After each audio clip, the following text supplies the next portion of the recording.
Hey, good morning. I am really excited about this show. We got Jon Gordon, the famous author. He is one of those guys that you just like talking to.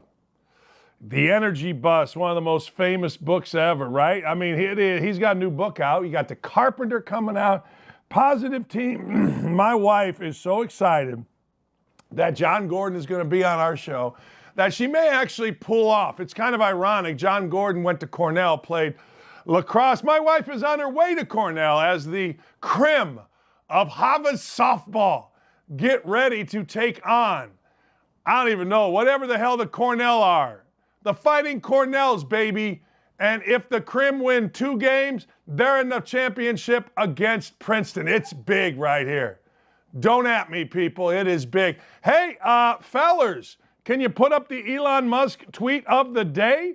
Can we get a little musky for us right here? Look at Elon Musk, NBC basically saying Republicans are Nazis. Same organization that covered up Hunter Biden laptop story. Had Harvey Weinstein's story early and killed it and built Matt Lauer his rape office. Lovely people. Elon Musk ain't playing. Seriously, Elon Musk, wow. Man, he's not talking about some neighborhood grocer here. He's talking about the National Broadcast Company, NBC. Welcome, everyone. Elon Musk tweeted today is always fantastic. We will continue it as long as Elon Musk keeps giving us ammunition. Actually, not ammunition, just the goods. He's giving us the goods, people. He's absolutely giving us the goods, and I like the goods. You know we love the goods here, big night in NBA, but the news of the day, look, the mad crapper strikes again. I tell you this all the time. It's always the same people. And Deandre Hopkins has been okay. People are writing nice stories about him. But the truth of the matter is Deandre Hopkins, who got in trouble, I'll let you look it up at the Combine, he's back in business. Remember when he was traded? Oh, my God, everything went to hell in a handbasket. Articles, front page of ESPN, the magazine. What a great dude this is. Come on. He's back at it again. 6 games, PEDs, obviously says he didn't do it. He's very careful what he puts in his body. Small trace of something. But to get 6 games, it's pretty definite you did something. And if you're going to try to cheat the system's going to come for you in the NFL, certainly when it comes to PEDs. Now, I don't want to get into the mad crapper stuff. It was when he was in college. But it is kind of funny. I always follow guys that have problems in college. And most, if not all, although not all, get in trouble again. They just do. I'm not saying it's anything nefarious. I'm not saying it's anything incredibly problematic. I'm not saying any of that. I'm just saying to you that it is usually the same people that get in trouble. Time after time after time. If you get in trouble in college, chances are eventually something's going to happen when you get in the NBA, the NHL, Major League Baseball, or in this case, the NFL. It just does. I'm sorry. I know they're just kids, and I know we're all supposed to make excuses. Look, I get it. You're not going to tell me anything that I don't know, but this I do know. It just seems to follow certain folk. It just does. It's called the Steve Howe rule. I've talked about this many times. Hey, dog, you and I are going to throw hands back there. I don't know what the hell. Lula usually sits over here. Lula's my dog. She usually sits over here and is quiet, but she's looking at me and she's barking. I don't blame her. I did shave today, so maybe she doesn't recognize that I'm sitting right here. But anyway, I digress. It's called the Steve Howe rule. Steve Howe, a reliever for the Dodgers back in the day, best in baseball. He couldn't get rid of cocaine. He just couldn't. I'm sorry. And he kept, when I was a kid or when I was in that age, it was like, damn, I'm reading about this again. Is this from before? Or is this still from now? I don't know. What is this from? It just was over and over. So I've always paid attention to it, starting with Steve Howe. You can look it up, Howe. It's like over and over and over again. And then when I coached, it was like the same dudes.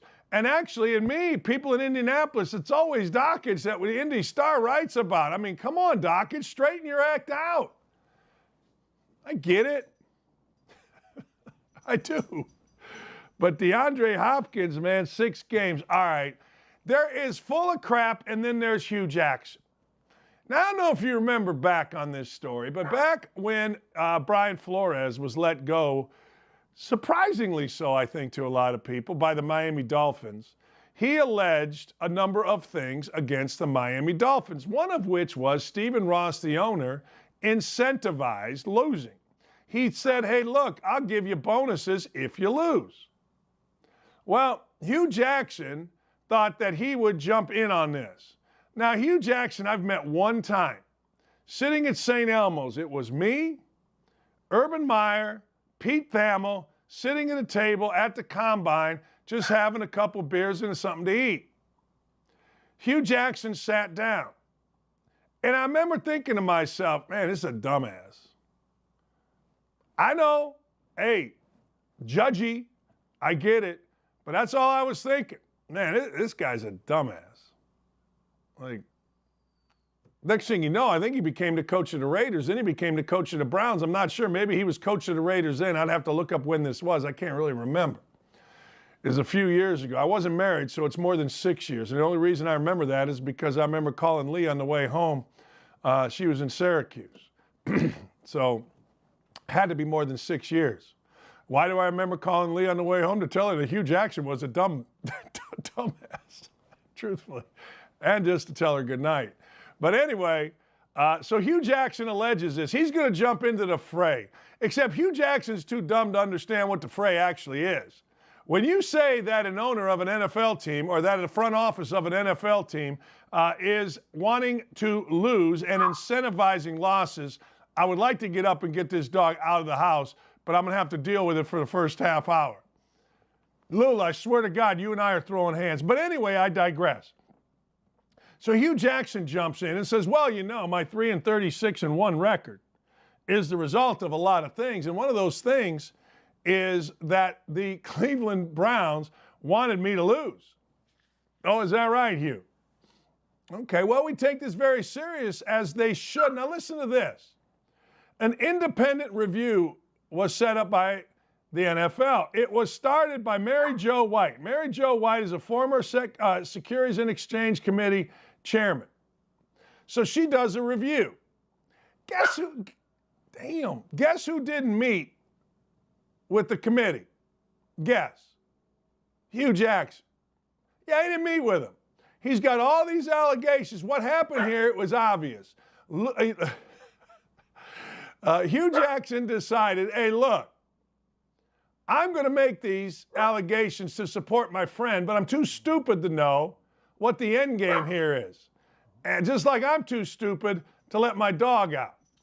But Hugh Jackson decides, all right, I'm going to enter the fray. But he doesn't understand that, guess what? The NFL is actually going to take this serious. And you're going to have to go in front of an independent arbitrator, and you don't want to do that. So Hugh Jackson doesn't show. So guess what? They do have his statements, though. So they investigate his statements. And you and I both know what comes out of this. This is easy. When you're incredibly stupid and you make incredibly stupid comments, those comments are 9 out of 10 times rebuked. 99.9, 10 times rebuked. And Hugh Jackson obviously got rebuked. And the NFL came out and said, hey, this is unsubstantiated. There's nothing here. And good for the NFL. Now, you could say to me, well, why would Hugh Jackson go in front? Well, you made the comments. You want to be a big guy? Hugh wanted to be a big guy. He went on social media, and he wanted to be a big guy. I'm going to help my friend Brian Flores. I'm going to make an excuse for my 3-36-1 record. Look, anybody that watched Hard Knocks and saw Hugh Jackson conduct a team, same with Mike Smith. Remember when Mike Smith was the coach of the Atlanta Falcons? We used to talk on my show all the time. That dude getting fired. That dude dumb as a fence post. That dude can't coach blind turkeys to take a dump. That's how dumb that dude is. And Hugh Jackson right in there with old Mike Smith. I think his name was Mike Smith. Are you kidding me? All right, let's see what's next. Same old Draymond. This is what I like. Don't apologize. Ever. Never, ever, ever, ever, ever, ever, ever, and a day. So Draymond Green decides he gets a technical. He gets thrown out of a game the other day. Within like 20 minutes of the game, Draymond Green is doing his podcast on the volume. I think it is Colin Cowherd's group of podcasters. So Draymond Green is literally right there explaining to you. And then Draymond Green comes out and says this. He's like, look, I'm not changing. Now, my dog ain't changing. I ain't changing. I think it gives a little background noise. But I'm not changing. Draymond Green says, screw this. Ain't changing. You know what? Don't. He should not be changing, ever. Now, I would like, as a guy that bet on the Warriors to get to the NBA Finals, I would like for him to stay in the game. I would like for him not to get thrown out. I would like for Draymond to go ahead and get him some triple doubles. But I don't need him changing, acquiescing, because who are you acquiescing to? That's what I always say here. Who do you acquiesce to? When you come out and apologize, who are you acquiescing to? Who are you apologizing to? What's their value that you have to apologize to them? What do you get out of it? You know what you get out of it? Squadoosh. You get nothing out of it. Now, you're in a relationship. You do something stupid. That dog's going to have to apologize to me after this thing is over. And I'm going to get a damn apology. Yeah, I am. But anyway, long story short. Hey, get over here. Come here. Come here. Come here. Get up here. Get up here. Come here. Come here. Come here. Hey, come here. Come here. All right. What a show, huh? If I'm not going to the bathroom, then I got a dog barking. That's why you watch this show. I mean, I could stand there in my little princess pose like Greenie does in front of a screen, or I could be petting a dog between my legs so it doesn't bark and having to go to the bathroom half the time. Which would you rather have? I know which one you'd rather have. You'd rather be right here, baby. Yeah, you would. Anyway, Draymond Green, just like you, Lula, don't apologize. I know my dog's name is Lula. All right? I know. Yeah, well, Lula Mae Bickford is the reason my dog's name is Lula. Lula Mae Bickford was my wife's aunt, great-great-aunt, something like that. She was a hussy. She was married 6 times. She was a woman about town. She knew what she liked and she went at it.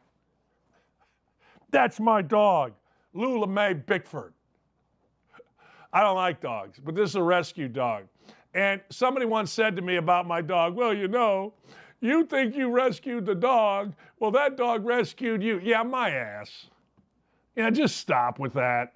You know, and when I got a dog, everybody on my radio show in Indy knew I didn't like dogs. Isn't that right? YouTube channel. They know I don't have the dog gene. Right? I don't. Like, hey, look, if the dog went and ran away, I always tell Lee, she had a good run. Which makes people absolutely crazy. But I don't have the dog gene. I don't have the cilantro gene, and I don't have the dog gene. Sorry. But I'd be good to the dog. I walk the dog every day. I'm petting the dog. You know, these hands underneath there, this isn't Jeffrey Toobin style, by the way. This is me petting a dog. So get that straight right now. Don't confuse the two. All right. I'm never going to change the way I play basketball. It's gotten me this far. Got me 3 championships, 4 All-Stars, Defensive Player of the Year. I'm not changing now. My reputation is a badge of honor. Not everyone can earn that reputation. That's what I say about me. You and me, Draymond, baby, we're kindred spirits. That's right. That's right.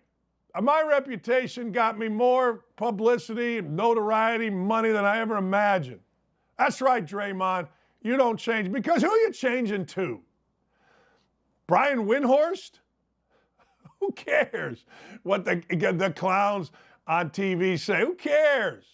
You do you, man. It is a badge of honor. Not everyone can have that badge of honor. Again, my left hand is petting a dog, okay? Don't get any crazy ideas, you CNN watchers. Don't even think it. Never leave New York by your own volition if you are a baseball player. If you are a baseball player, you never leave New York, you never leave Boston. If you are a player, a starter in New York or Boston, never leave. Latest example, Robbie Cano. Robbie Cano was on his way to being one of the great second basemen of all time. Robinson Cano was not good. He was great with the Yankees. He was great. And then he did what a lot of people do, which I got no problem with if that's what you want to do. But I've always said Derek Jeter would have been a great player, but he wouldn't have been Derek Jeter if he was shortstop for the Kansas City Royals, or in this case, the Seattle Mariners.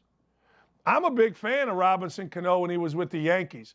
I'm not going to lie about it. I haven't seen Robinson Cano play one time. One time. And haven't cared about him playing one time since he left New York, the Yankees. Not one. So Robinson Cano goes, and now he's 39 years old. And good for Robinson Cano. He's made a lot of money, but yesterday the Mets had to cut him. The Mets had to cut him 1 year after he got suspended for the entire year for, guess what, PEDs. That's right. So Cano goes out. He's not playing well. He's batting .195, 1 home run, 3 RBIs, .501 OPS. And you know what? He's only played in 12 of the 23 games.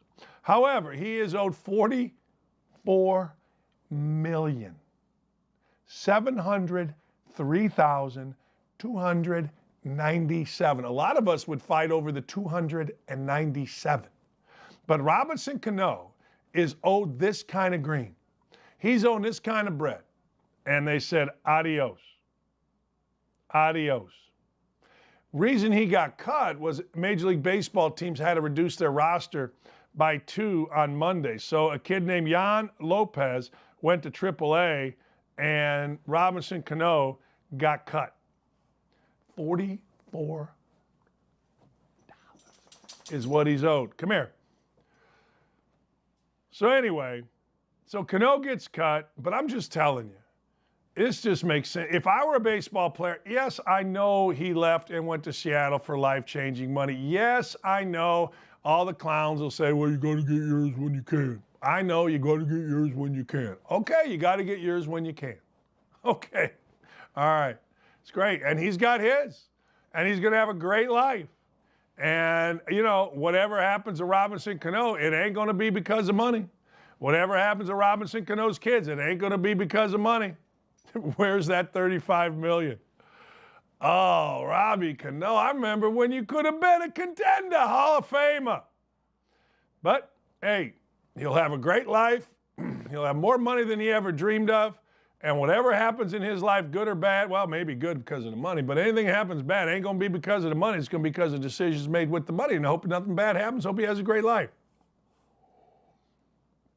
All right, the NBA last night. That's right. The NBA is fantastic. We got the Miami Heat, who are playing the 76ers. Now remember this, the 76ers are playing without Joel Embiid, at least for these first 2 games. They play again tomorrow. It was almost, I don't know, it was like a continual movement upstream for the 76ers. And actually in the first half, they were right there. But the second half, as you see, that's what happens. There's a tail of the tape, ladies and gentlemen. 106-92. 3-point shooting. Neither team shot the ball very well. Everything basically across the board, fairly even. But the difference was one team just shot the ball into the basket better because they got more shots. There's a thing in basketball. Let's get more shots. Get 13 more shots. You feel pretty good you're going to win the basketball game, and that's what happened last night. They got 13 more shots. One team made 9 threes. One team made 6 threes. Basically everything's even. One team had more blocks, didn't matter. One team had more assists, guess it mattered. I don't know. Offensive rebounds killed the 76ers. And oh, by the way, guess what? Joel Embiid's a big guy. Joel Embiid gets you about 15 rebounds a night in the playoffs in a short series. But at the end of the day, no Joel Embiid. Tyler Hero was terrific. Tyler Hero was high energy. In fact, remember the name Duncan Robinson? Duncan's a family friend, signed for $90 million. The day after he signed, he was at our house hanging out. Duncan didn't even get in the game. Boy, would I love to see Duncan Robinson come to the Pacers. But anyway, Tyler Hero was the reason Duncan didn't get in the game. Tyler Hero was fantastic. He had 25 points. Bam Adebayo had 24. And, of course, Bam Adebayo now, I mean, think about it. I mean, there's no Joel Embiid. DeAndre Jordan's a good player, but he's old. James Harden, man. James Harden, one thing about James Harden over these last couple years, James Harden been exposed. Seriously been exposed. Let's be honest. There was a long time where we thought James Harden could lead a team to a championship. James Harden, again, I'm going to use the same phrase, couldn't lead blind turkeys to take a dump. Now, blind turkeys will usually take a dump. But if James Harden's leading them, they wouldn't do it. They would be like my dog. They would say, no, not doing it, not going there. You can stop me from barking for a minute, but I'm going to go find that daggone chipmunk that's outside, and I'm going to go bark at it until you let me go outside. That's exactly what's happening in my crib. And I'm just saying, I ain't happy about it, but it is what it is. But James Harden, no. N-O spells James Harden. I'm sorry, but no. No. He had 16, he hit a couple threes early. His game just has not translated worth a daggone. It just hasn't. I'm sorry. Get mad, glad, angry, or sad. It hasn't translated. Nothing good's happening with James Harden on the court. All right, let's turn our attention, and this is a bad beat. -6 is what it got to. Dallas, the Mavericks, on the road, taking on, I only got a couple minutes, and I'll get this dog outside. You're not going to hear one word from 121 to 114. Now, look at this. You rarely see this in the NFL or the NBA, whichever one you want. But you rarely see a team shoot 50% anymore. Why? Because they shoot a lot of threes. I want to show you something. You score, hey, get over here. Come here. Come here. You scored 121 points, did the Suns. Look at how many threes they shot. Only 28. Like, teams are shooting 50 threes. The Celtics shot 50 the other day. They shot 28 threes. Come here. Come here. Come here. You chose to watch this show. The Suns shot 28 threes. That's it. 92 attempts, 91 attempts, 28 threes. Let's look on the other side. 39 threes out of 84 attempts. I look at that every time. Now, it is pretty cool that there were 18 of 18 from the free throw line. I wanted to talk about that. You know, I fell asleep during the game. I'm not going to lie. But while I fell asleep during the game, I can't remember because I fell asleep during the game, but did the announcers even try to jinx this?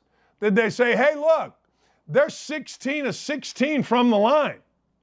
And somebody went, oh, man, you can't. I jinxed more teams, and I'm not going to lie to you. I didn't do it intentionally because when I was announcing games, I didn't want guys to miss because the one thing I used to keep track of in my feeble little brain was points.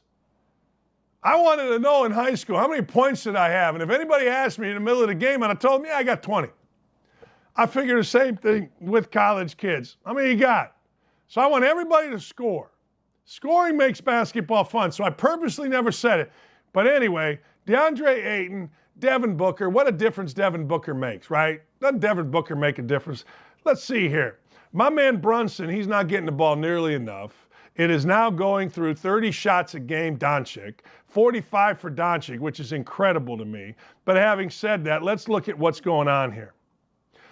Every starter for the Suns is in double figures. Everyone. Cam Johnson, the kid who transferred from Pittsburgh and went to North Carolina, and I remember arguing with two GMs of the NBA, like, you guys are nuts, that's an NBA player. No, you know, he doesn't do this. I go, yeah, okay. Well, he's 6'9", he can shoot the ball. Oh, he had 17 last night and made 3 threes. Why aren't I a general manager in the NBA? DeAndre Ayton, I will tell you why, because I thought DeAndre Ayton was a little bit stiff. Thought he'd be a good player. Didn't know he'd be this good. 25 for DeAndre Ayton, 23 for Booker, 19 for Chris Paul. It just goes on and on and on and on and on. It's going to be a tough stretch. I don't know. 45 is a ton. Let's go Luka Doncic, that kind of thing. He also had 12 rebounds, 8 assists, but he had 5 turnovers, and the ball stopped a lot.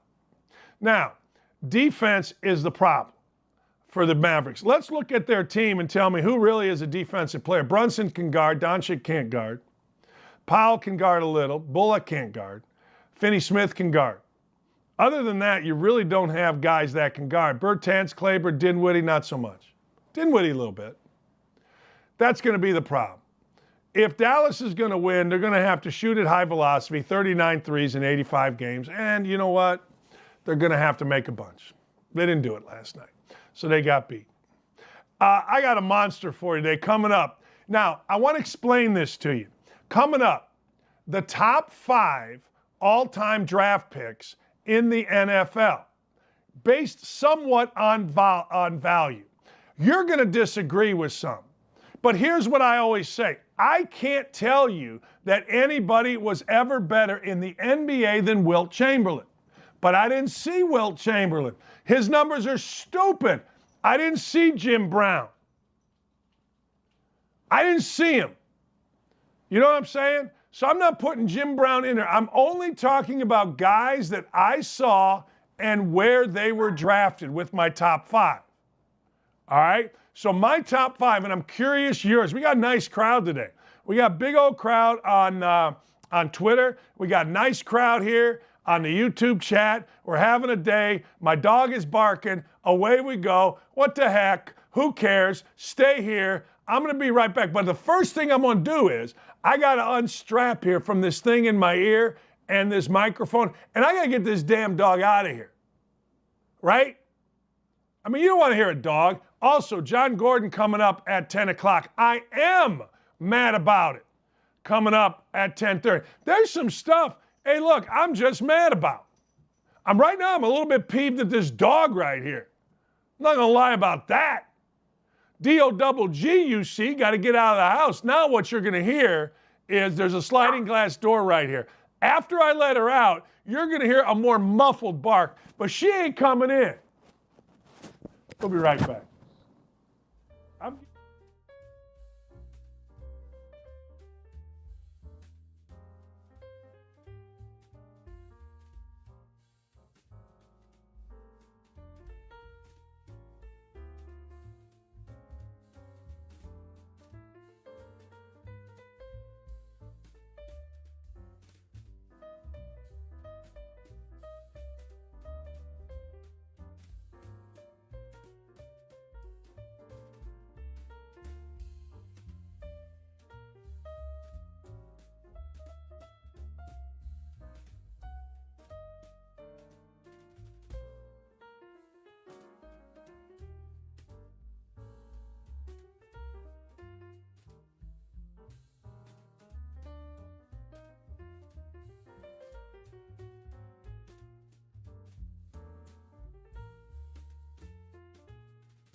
Hey, welcome back. You're not going to hear that dog. That's why you listen to this show. I'm telling you. The NFL draft just happened. And we all grade the draft, right? We all say, hey, look, this team, my team, got a great draft. I cannot believe Alec Pierce was still there in the third round. Oh my God. Oh my God, I can't believe it. Can you believe he was still there? Yeah, I can believe it. I mean, what do I care? I mean, hey. So I started thinking to myself, who are the best all-time draft choices based on production? Now, I want you to think about this. Now, I know everybody has their favorite team. And I know everybody says, well, you know, LT was. All right. Johnny Unitas, great player. Johnny Unitas came out of nowhere. He played in some kind of leagues. I'm not counting on him. All right. I'm not talking about him. Okay? I'm not doing it. Johnny Unitas was great, but I didn't see Johnny Unitas play. I didn't see Jim Brown play. I saw Roger Staubach play some, but I mean, look, let's be honest. I want to go with guys that I saw play when I was a human being. You know, I was a little farm animal running around when I was a kid, crapping everywhere. That's what farm animals do. You just go around and crap. That's what I was doing when, you know, and I'm a kid watching Roger Staubach to a degree. So I'm not talking about him. But without further ado, let me give you my top 5 all time in Danny D world, and then you feel free to add your own. This is based on production and when they were drafted. Number 5, out of the University of Pittsburgh in the 1983 draft, the great Dan Marino was the 27th overall pick. It was a draft where a ton of dudes went, man. Jim Kelly, oh man. Todd Blackledge, Jim Kelly, bunch of dudes went. Danny Marino ends up being basically the all-time passer in the history of the NFL. 9-time Pro Bowler, league MVP. He had basically, at the time of his retirement, every single record. Every record. And there were a ton of guys taken ahead of him. But I'm not comparing him, and that's not what this is. This isn't a comparison of those taken ahead of him. This is kind of a comparison to where would they be taken now, and my actual brain of back then not believing they weren't taken earlier. Dan Marino, when he was at Pittsburgh, was incredible. Like, I'm not going to lie to you. To this day, there are 2 guys that when they throw the football, I think it's really cool. One was before my time, Joe Namath. Of course I remember Joe Namath. However, and not just for trying to put the smooch on Susie Culver at a halftime. No. I remember Joe Namath and his prediction. I don't really remember that Super Bowl that much, but I do remember Namath. Namath was one and Marino was 2. I mean, they were just cool. When they slung it fast. Like the word quick release, and I'm going to give you a couple guys that are going to be ahead of Marino, but I got to tell you, nobody in my world, maybe your world, but nobody in my world slung it like Dan Marino did. Dan Marino had every record, touchdowns, yardage, you name it. Dan Marino did it. Dan Marino got to the Super Bowl his first year, never made it back. I'm sure like everybody else, if you asked him, Dan Marino thought, well, this is easy. You put Dan Marino, Don Shula together, and away you go. However, apparently Marino was a bit of a pain in the backside. I'm not sure he was. I'm not sure he wasn't.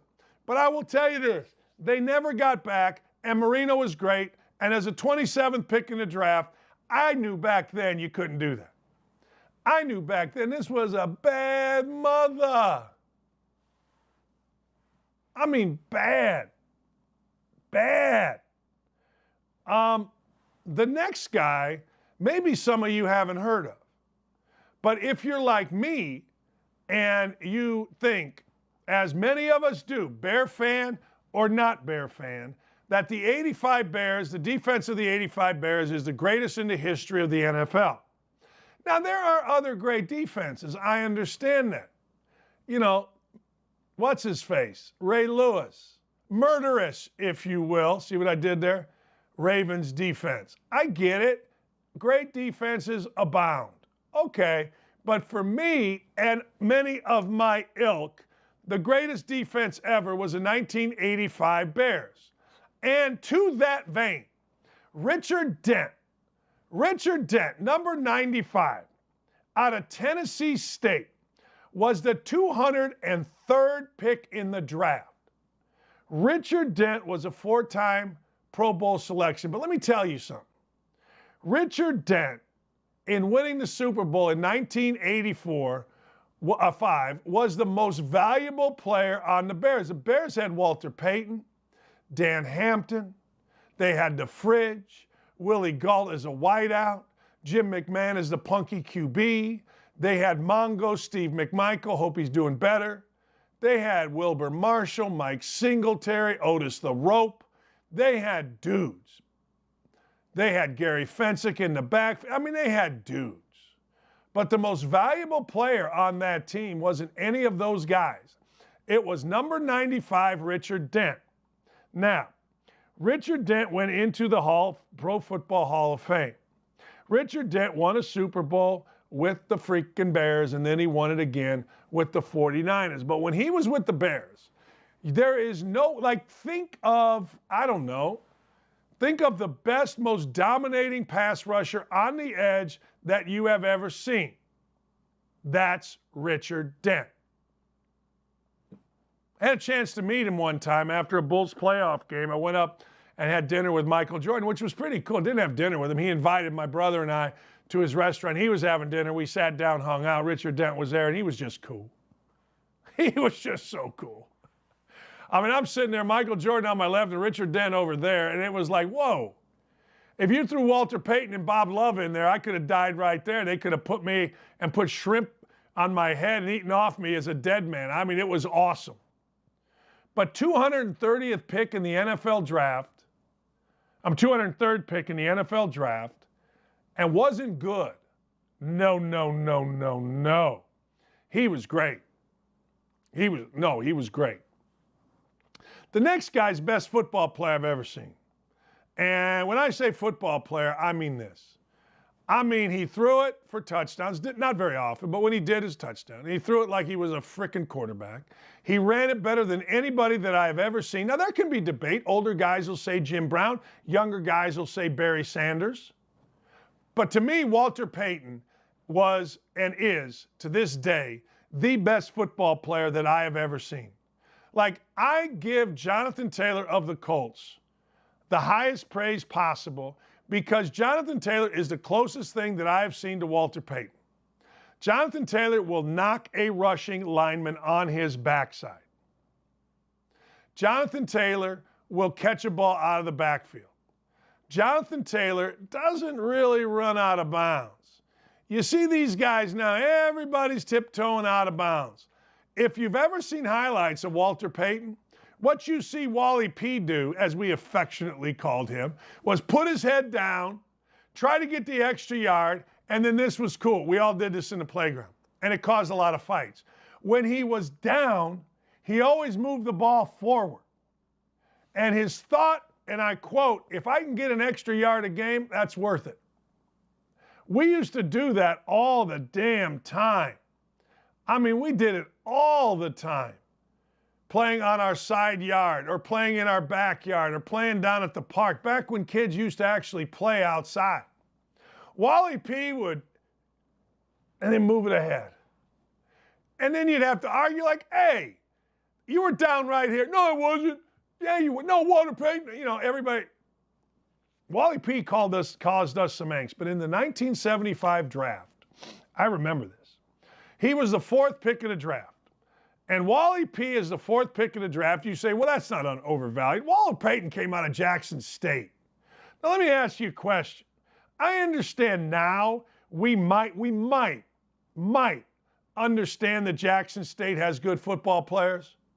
But in 1975, I was like 12 years old. All right? So I'm 12 years old. I rush to get to Gary Post-Tribune, and I can't wait to see who the Bears have picked. I grew up outside Chicago, Maryville, Indiana, and I'm getting the paper. I open the paper. I hope it's a guy named Don Hardiman, a fullback. Think about that. A fullback from Houston.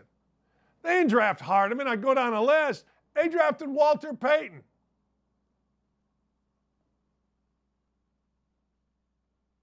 Who the hell's Walter Payton? What'd they do? I wanted Don Hardiman. I didn't cry. I mean, what the hell? I wasn't like, a modern millennial. But I was upset. I'm like, they screwed this up. The Bears never know what they're doing. I hate the Bears. I'll never go back to the Bears. All right. Well, anyway, Wally P became the best football player I've ever seen. He didn't score a touchdown in the Super Bowl, and he kind of acted like a little, I didn't like that. And it shows in the 30 for 30.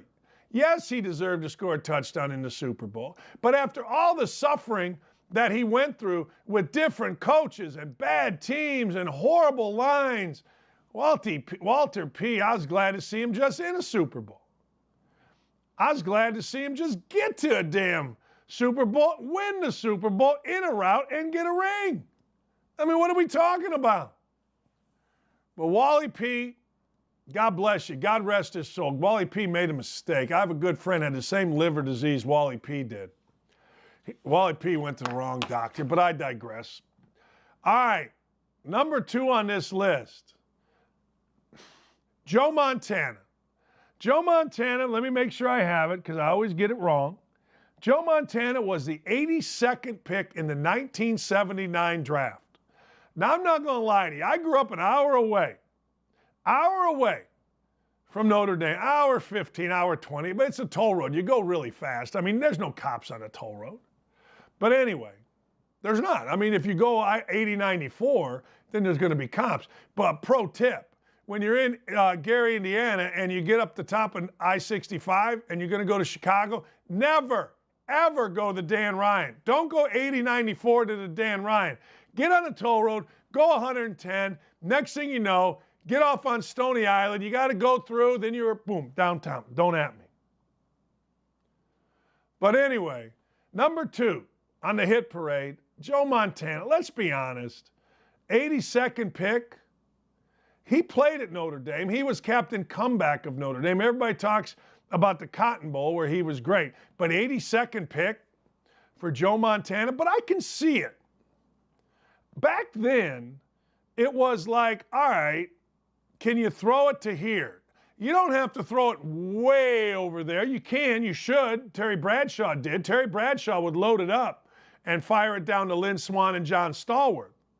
But the West Coast offense of Bill Walsh, bing, bing, bing, throw it to Ronnie Lott and let him, not Ronnie Lott, what am I talking about? Roger Craig, and let him run. It's a pretty good move. John Taylor, Jerry Rice, it all came together in the 80s. But I could see looking back where Joe Montana was a bit overlooked. I can also see where Joe Montana got lucky. Joe Montana fit in perfectly to the system that Bill Walsh was starting to run with the San Francisco 49ers. But also, Bill Walsh fit Joe Montana in. It was a perfect marriage. And that doesn't happen all the time. Tom Brady and Belichick, perfect marriage. Bill Walsh, Joe Montana, perfect marriage. For a year, until everybody got greedy, Jim McMahon and Mike Ditka, perfect marriage, and then both wanted to get all the money from over here. They didn't want all the championships right here, Ditka and McMahon. Right here, all of this is no good. Right here, let's get titles is what Belichick, Brady, Montana, and Walsh did. And with the 82nd pick out of Notre Dame, they knew they were getting a couple things. One, they were getting a guy that was not afraid of the moment in Joe Montana. Remember the famous quote, game-winning Super Bowl? Hey, that's John Candy over there. That's awesome. So they were getting a guy that was never afraid. They were getting a guy that wasn't going to shy from the big moment. And let's be honest, that's a very underrated thing to try to scout. If you're going to play in the NFL, guess what's going to happen to you? Particularly now with social media. You're going to have to play in big moments. You're going to have to play in front of a worldwide audience, and even then. So you're going to have to be cool. So guess who was cool? Joe Montana was cool. And Joe Montana, what did he do? He ended up playing in front of big crowds, was cooler than anybody, won himself some Super Bowls. They added great talent around him. Maybe he made that talent better than it was. I don't know. But I know with the 82nd pick, that dude was a hell of a bargain. Not a little bargain. that dude was an incredible bargain. Think about that now. Think about getting a guy like Joe Montana now. We lose our mind if a guy's a 40-something pick. But, and this is no surprise, in 2000, the Patriots picked Tom Brady. Now, the Patriots, don't act like you knew. Don't act like you had any idea. You picked Tom Brady 199th. 199th in the NFL draft. The New England Patriots select Tom Brady, Michigan. And you know what? I was in Bowling Green, Ohio at that time. And Bowling Green, Ohio, for those of you that don't know, is literally an hour to Detroit. Actually, you cut it off. It's only an hour to Ann Arbor. So I knew Drew Henson. I knew all these guys, but I'm not going to lie to you. When you're coaching, you don't exactly pay attention to other schools that deep. Now I do, right? And in my day, I did. But the truth of the matter is, I didn't when Tom Brady was coming out. So it did not register with me that Tom Brady was going to the New England Patriots. What I knew about the New England Patriots, frankly, was that the Bears kicked the crap out of them in the 1985 Super Bowl, and they had Steve Grogan, and they had Tony Eason. But other than that, I didn't pay attention. They had the retread coach. Wasn't that coach the guy that got fired from Cleveland? Now remember, Cleveland's only a couple hours to the east. Bowling Green actually is in a great place. It's kind of the crossroads of America. The Turnpike meets I-75 right up here. It's really a good spot. Not the greatest weather, but I digress. But let's be honest. So all of a sudden, you draft Tom Brady with the 199th pick in the NFL draft. Nobody gave a rat's. Nobody cared. Turned out to be a pretty damn good pick. And let me explain to you why it turned out to be a pretty good pick. As I look down this list, okay, the one thing that I see from Brady to Montana to Peyton to Dent to Marino, talent, no question. But you know what I see? An internal crazy mental toughness in every one of those guys. Like Brady, anybody more mentally tough than him? Like Tom Brady was a dude's dude, is a dude's dude. When you see him on those arena shows, what's he doing? He's swearing, he's just talking like a guy. Joe Montana knew who he was. Joe Montana didn't just go out to San Francisco and become a quarterback. No, Joe Montana went to San Francisco, and Brady did the same thing. He married the hottest woman in the world, Janet Jones. Yeah, he did. So did Brady. Wally P. Wally P was a dude's dude. Like Walter Payton is from Jackson State. Jim McMahon is kind of a Mormon knot that ended up at a Mormon school, defied all. He was a rebel. They became best of friends. McMahon wore a headband. He got fined all the time because a note on his headband would make fun of something. Well, guess who wore a headband too? The greatest star in the NFL, Walter Payton. A dude's dude. Richard Dent, a little bit crazy, a little bit introspective, but again, a dude's dude.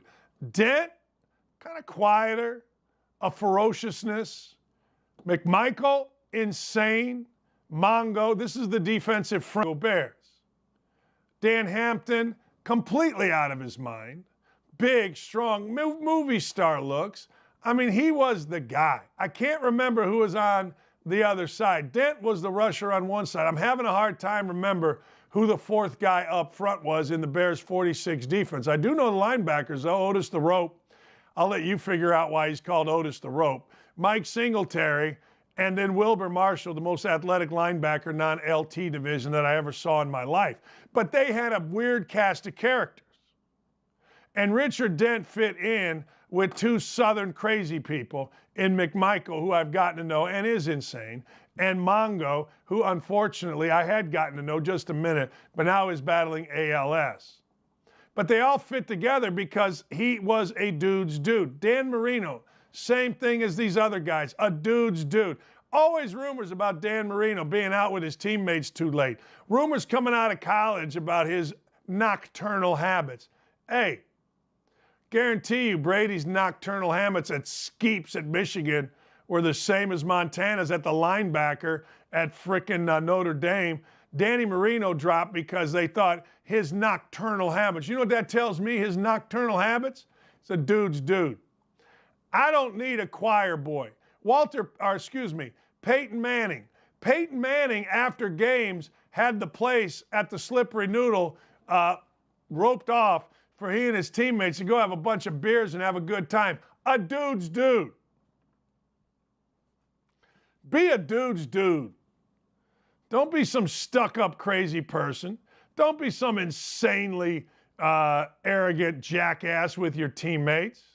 Be a dude's dude. And that's what Tom Brady is. Hey, Tom Brady, if you saw the arena, this is cool. Listen up here.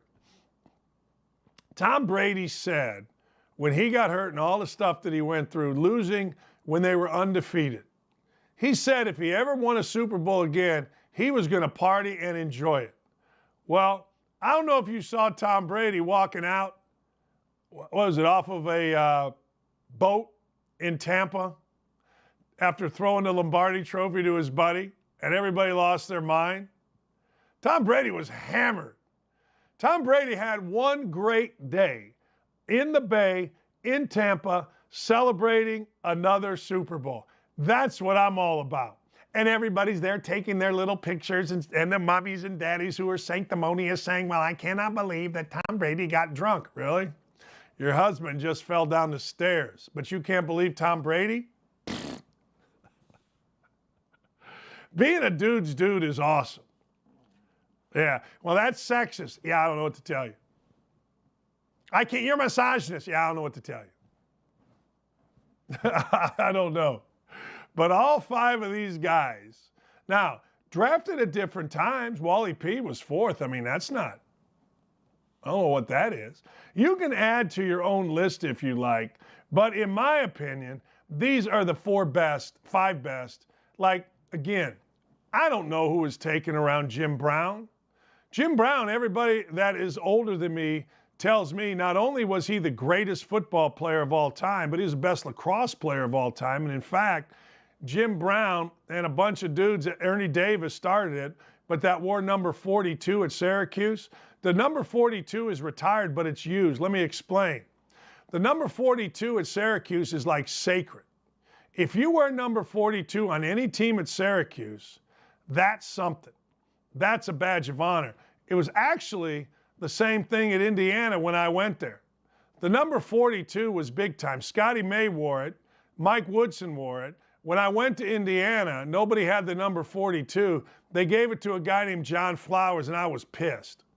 I wanted to wear the number 42. They gave me the number 11. The only other number 11 was Isaiah, so I thought that was pretty cool. But I wanted number 42. 42 at Syracuse, man. So that's the impact that Ernie Davis and Jim Brown, Floyd Little, they all had at Syracuse, and that's pretty cool. But I didn't see him. I didn't see Johnny Unitas. When I was a kid, Johnny Unitas was an old man wearing high tops and a flat top. My hair was long, my hair was feathered, and it was freaking glorious. It was. Don't laugh. So there you go. We're going to have a top five for Tuesday, every Tuesday, and we're going to have a What the Hell Wednesday tomorrow. So if you have any what the hells, if you've seen something that is just incredibly stupid and you want to send it to me, we will use it as a What the Hell Wednesday. Last week, we had a guy that married a hologram. I'm going to ask Jon Gordon about that. There's some weird things in this world. Now, see, Jon Gordon, who's coming up, is our favorite author. Jon Gordon has impacted so many people, but I like Jon Gordon's story better. I think Jon Gordon's story is cool. I think Jon Gordon's story is really cool. So we're going to talk to Jon Gordon coming up here in a couple of minutes. So stay right with us. And, hey, look, and here's the other thing. Don't at me about this. I didn't even know, yes, I did, but I didn't have him on because of this. I didn't know Jon Gordon was isn't promoting a book. I didn't know he had a new book out. But I'm glad he does, because I wanted Jon Gordon on because every Sunday, this is a true story, every Sunday I asked my wife, the lovely Lee Ross Shaw Dakich, I put her first married name in there because I'm cool like that. But every Sunday I asked my wife, hey, who should I have on this week? And every Sunday she says Jon Gordon. And every Sunday I go, yeah. Finally, this Sunday I was smart enough to say, hey, Jon, can you come on the show? And he's coming on the show. We're going to talk to Jon Gordon when we come back. Stay right here. Tell your friends, but also send me a What the Hell Wednesday, because frankly, about 8 o'clock, I'm ready to go to sleep. They send me the homework for the next day's show, and I'm tired. I'm old. Look at this head. We'll be right back. The best author in the country, Jon Gordon, next.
Yeah, I said it before we went to break. Every Sunday I asked Lee, who should we have on? And, always Jon Gordon's name comes up every single Sunday. Like she said, Charles Barkley, so I called Charles. He came on. Pat McAfee.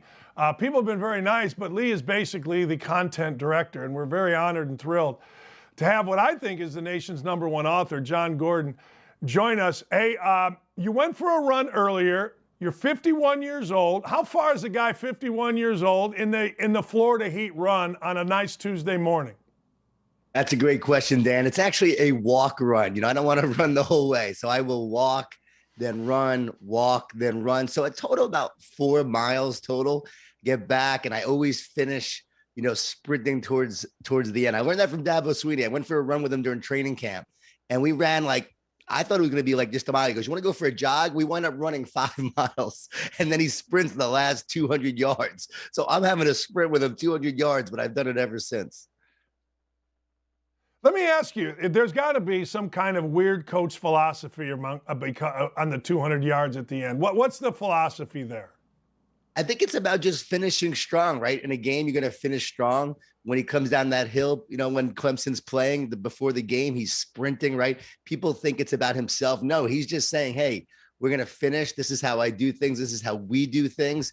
And I think it sets the tone as a leader, right? You lead by example, and how you lead will inspire others to follow. John, I want to get into a couple of things. Your life and my life actually have a weird irony today. You went to Cornell. You played lacrosse at Cornell. My wife is actually on her way to Cornell, as the crim of Harvard, where my stepdaughter plays, are taking out, what is Cornell? Big Red? Is it the Big Red? It's the Big Red. Yeah. I want to get into a couple of things. You, at one point, you've talked about this. You were not a writer, correct? Or you were not an author. You basically lost your job, went broke, and had to figure it out, correct? That is correct. And by the way, congratulations to your stepdaughter. That's awesome that she's playing lacrosse, that she's, embarking on that. That's incredible to play for Harvard. Look out. That's amazing. But I want to say, my journey began when I was really negative, miserable, lost my job during the .com crash. Before that, I was a bar owner in Buckhead, actually opened up a bar in Buckhead at the age of 24. And so I had that place, started a nonprofit, went to law school, dropped out after a year and a half, realized it wasn't for me, went to go work in the .com world, thinking I was going to make my fortune, lost my job during the .com crash. Everything came crumbling down. Wife almost left me because I was so miserable. I'm blaming her for why my life was so bad. And she had enough. So she gave me this ultimatum and said, if you don't change, we're over. And I knew I needed to change. So that began this journey of working to become a more positive person. And then I figured out, hey, this is what I want to do. I want to help other people get through their challenges the way I was able to get through mine. I actually started a newsletter at the time, 5 subscribers, my mother, my brother, my best friend from college, I'm sending that newsletter out. And eventually people started reading it. And that's what led me to write these books. I didn't wake up one day saying, I'm going to be an author, but I did ask what I was born to do. And I remember in that asking, why am I here? What is my purpose? That is when writing and speaking became very clear to me. What did you have to change? Well, I had to change me, right? We often want to change the outside world, but you have to change yourself. We create from the inside out, not the outside in. Great teams, great sports, right? Great leaders. Every great team leads from the inside out. They don't allow the expectations, the noise, the behaviors of others to affect who they are and what they do, right? So I had to stop blaming everyone else. The first rule of the energy bus, my most popular book, is you're the driver of your bus. You have to choose the kind of ride it's going to be. So I had to change my attitude. I had to stop blaming and complaining. I had to start feeding myself every day with positivity, because I'm not naturally positive, right? I grew up in Long Island, New York, in a Jewish Italian family, a lot of food, a lot of guilt. My dad was a New York City police officer, undercover narcotics. My dad was battling the drug cartels in the streets of New York, right? He was not a very positive person, right? A loving man, my dad, but a fighter, a tough guy. That's who I grew up with. So I had to learn, right, how to cultivate this positivity, to feed myself in order to feed others. And I started to take a walk of gratitude over 17 years ago. And I would walk every day and just practice gratitude. And I literally can tell I rewired my brain from negative to positive over the years doing this kind of exercise. Was there a moment where you felt the change? I wouldn't say it was a moment. My wife noticed a change because I became more positive. I stopped allowing all the outside circumstances affect me. I was no longer as angry. And again, I wasn't like angry in an abusive way. I would just get angry and frustrated and always depressed and down. And she honestly wanted me to go on medication, but I said, let me see if I could do this myself. Let me see if I could just, find a way and actually start having good habits, sleeping, eating right. I started to eat more salmon, which is actually really beneficial. The research shows it helps with depression. I started to take these walks. So yes, I would say maybe after a few months, I noticed a difference. After a year, a big difference. 5 years, major difference. I wrote The Energy Bus in 2006, 2007. And then it's funny, I wrote about this guy who was negative and miserable, who wanted to be more positive, and a bus driver changes his life to help him become more positive. That was really my journey of struggling to be more positive. But I would say around that time, I was starting to master it, but it still took a number of years to actually grow. And I'm still growing, right? There's still days that we struggle. There's still days that adversity hits and challenges come our way, right? I have a 24-year-old, a 22-year-old who's on the 5-year plan at college, right? We've got to stay positive. Is it a hard thing to live up to all the time? Like when people see you or they hear your name or they read your books, oh man, that dude is really positive. That dude is that a difficult thing to constantly have to be that guy? Well, what's difficult is the misconception that I am that guy, because if you come to my talks, Right. and I'm very honest and clear, and in the books, that I am not naturally positive. So like you, I am working at it. I don't pretend to be Pollyanna. I'm not Joel Osteen. I'm not like just Mr. Positive all the time. I cannot be naturally that way. So I am the best version of myself, working to be more positive. So I tell people that. So, but I do take responsibility for the expectation of being the best version of myself and overcoming adversity and negativity and not having outbursts, and really trying to be someone who models this and leads this way. I really am I have to live up to the books. I've written 26 books now, right? I have to live up to the messages I share in the books. Right. And it's made me, though, become a better version, because I've got to walk that walk, right? So it's almost like in my life, I've written these books, then I'm becoming the person that I wrote about. And I can see over time how I keep growing and keep getting better. But am I perfect? No. Do I have flaws? Yes. And if we start debating about something, or if we're playing in sports, I'm trying to beat you. That's just the way I am. Yeah, like, hey, look, hey, I saw Jon Gordon at the supermarket. Now, he was asking the cashier about his bill. He's not that positive. He should just accept that bill and just move along. You know what I mean? I mean, hey, that's a bird. I mean, I think it's interesting because I'm not nearly at the level that you are, but I'm very cognizant of anything. If I go to the grocery store, like I walk in and I'm going to be Mr. Happy, because I don't want anybody, like, I know that I'm an easy target, so it's easy to say, well, I saw Dakich, whatever. But you are Mr. Positive, so you are that target, period. And Dan, funny story about that. So years ago, my daughter was playing lacrosse, right? And as a parent, when they would make bad calls, the refs would make bad calls, I would get fired up, right? And so the parents were like, he wrote the energy bus, like this guy wrote the energy bus. I said, no, it's not John. That's Joey Bag of Donuts. And so I had an alter ego, Joey Bag of Donuts, that would come to the game. But then I got nominated to be on the board of the Positive Coaching Alliance. And so once I became a member of the board of the Coaching Alliance, Positive Coaching Alliance, I'm like, I can't do this anymore, right? I gotta be good. No. And so I go to the games and I would just sit there and watch. And the parents were like, "Where's Joey?" I was like, "Joey is dead. He's not allowed to come here anymore." And we had a really great time with the parents, because they knew I cared about my daughter and loved her and wanted the best for her, right? So I would get fired up. But over time, like, I'm not that guy anymore, and I am getting better, and I have improved dramatically. And just like you, when I'm in the grocery store, when I'm dealing with people, I don't do it because what people might think. I honestly do it because I want to be that person. Like, I want to be more loving. I want to be more kind.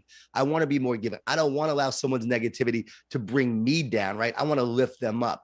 But on social media, or when you get some of those evil comments and they jump off the page, right? You can sense the evil that's literally written. You can feel it when you read that tweet. Someone will try to challenge you when you come back at them, when they're being negative at you and really mean. But you just challenge them. They're like, "Oh, why are you being so negative? I thought you were Mr. Positive." No, I am positive, but I'm not going to be a doormat either, right? So, I mean, I am a follower of Jesus, but I am not Jesus, and I strive to be more like him. But that's, I'm not perfect like that. What's the best advice you've ever gotten as you were starting your journey? Did you get any advice from somebody that really stuck with you? There's been such great advice along the way, but for instance, as a speaker, I called up a speaker, Ed Foreman, actually, years ago, and I was just getting started. And I said, "I want to be a speaker like you. What should I do?" And he just said, "Speak." He said, "Speak. The more you do it, the better you will get. Just go do it and share the message. And the more you're out there, more people will refer you, if you're good." And so I did 80 free talks when I got started, just to share the message. And then along the way, I learned my own advice. Like, when I'm writing, I don't write for, the outside world. I literally write it first, the first draft, to just from within, right? To try to make a difference, try to make an impact. And it's not trying to be perfect. I just write. And I love the reader, and I love the process of writing. When you love the process, this goes for sports as well, you will love what the process produces. So just love the process. And the more I've done that along the way, that's had a huge impact. But the best advice I've ever heard is from Dr. James Gills, only person on the planet to complete 6 double Ironman triathlons. That's 6, and that's a double Ironman. Last time he did it, he was 59 years old, and he was asked how he did it. He said this: I've learned to talk to myself instead of listen to myself. And I think that's the best advice, because when you listen, you hear all the fear, the negativity, the doubt. But when you talk to yourself, you can feed yourself with the words and the encouragement that you need to keep on moving forward. I've done this a lot over my life, and I really believe it's one of the reasons why I've been able to overcome a lot of the adversity I've faced. What is the energy bus? What does that book mean to you? Oh, it means everything. I mean, it's the book that put me on the map. I wrote it in 3.5 weeks. It was rejected by over 30 publishers. I was told to give up, but I had the grit. Being a college athlete, right? I had the grit. I knew about just continuing to work, believe, have a vision and mission. And that's what kept me going. To finally see that book, become a bestseller after 5 years, 5 long years, and getting the message out there. It's really a testament to the work that I do right in my life. And it's about positivity, overcoming negativity, not allowing energy vampires to sabotage you and bring you down. And so, yeah, for me, that book is everything. It's gone on to sell probably 3 million copies now. And it really has paved the way for me to go do the work I do, work with all the sports teams and the companies I get to work with. And it's all because of the energy bus. So I'm just really thankful that I got to write this book, but more thankful. Like, I got an email the other day, Dan, from a guy who read the book and said he was going to commit suicide and decided not to after reading this book. And for me, that's what it's all about. If I just impacted that one life, man, that is everything. Well, you mentioned at the start of this that the energy bus was kind of about you, but was it about others as well? Was there an element of there that was, somebody that wasn't a vampire, somebody that was an energy giver as opposed to an energy taker? Was there somebody that you used from the other side? Yeah, Joy, the bus driver, is that positive force, right? She's the life changer. She's the wise sage, and she is impacting her passengers. So yeah, that was based on women I've met over the years that were inspiring and had incredible wisdom and life and joy, right? And you met these women, they just give you a big old hug. So that was based on that. It was based on, women I met in the airport that were just loving and kind, traveling through, and how they would impact your day with a kind word and a smile, right? And so it was based on that. The characters on the bus that George meets along the way that give him advice, were based on CEOs that I got a chance to meet along the way, or, business leaders. And some of the other characters were like, the smart, the wise guy who was always doing the Google research to provide the stats and the facts. And so that was based on, your friend who's the know-it-all, right? And so it's always based on different characters in your life. How much have coaches meant to you personally, coaches that you've had in your life, whether it's at Cornell, high school, wherever? Well, my coach, Richie Moran, just passed away last week at the age of 85. And he meant, everything to me. He recruited me when I was 18 years old, or actually 17, right? Out of Smithtown High School in Long Island, right? Smithtown East. And he was the only coach to recruit me for lacrosse. Everybody else, it was football. So he recruits me for lacrosse. I go there, and that experience changed my life. Like, I would not be who I am today if it wasn't for Cornell and Richie and the kind of coach that he was and the impact he had on me. But it wasn't just those 4 years. What made him so amazing, and I just wrote about this, what made him so special was that he was your coach forever. It wasn't just the 4 years you were there. He was your friend and your coach forever. A few years ago, right before COVID, I was speaking in Marco Island, and he came to see me speak. He's probably 82 years old at the time, 81, 82. I'm in my late 40s, and here he is coming to see me speak. There's my coach, and I'm on stage, and I got a chance to honor him and call him out to the crowd. And, he stood up and everyone clapped for him. And it was really special because that's how much he meant to me. But he was like this for everyone. I mean, hundreds and hundreds and hundreds of Cornell lacrosse players.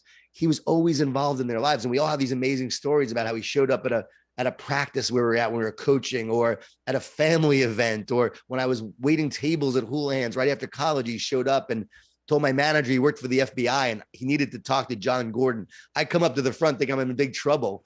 And there's my coach there laughing hysterical because he was a big practical jokester.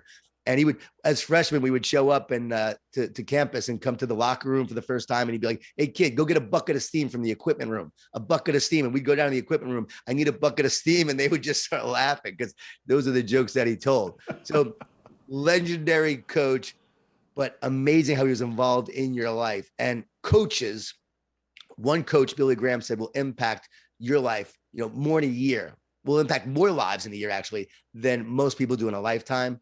And that was my coach. When you first time, do you remember the first time you stood up in front of a team and talked as an author? Yes, it was the Jacksonville Jaguars.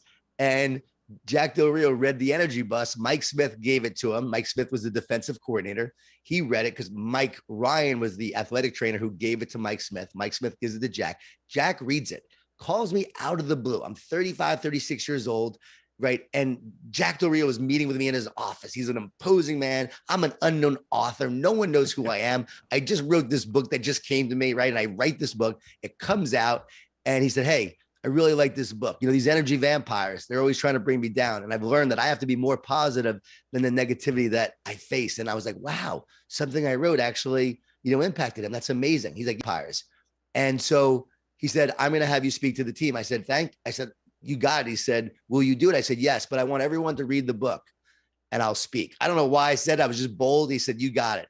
Bought a copy for every player, every coach, the equipment manager. He bought it for the custodial staff, the food service people. He wanted everyone to get on the bus. And that was the year that the Jaguars beat the Steelers and made it to the conference finals against the New England Patriots in New England. So they had a great season.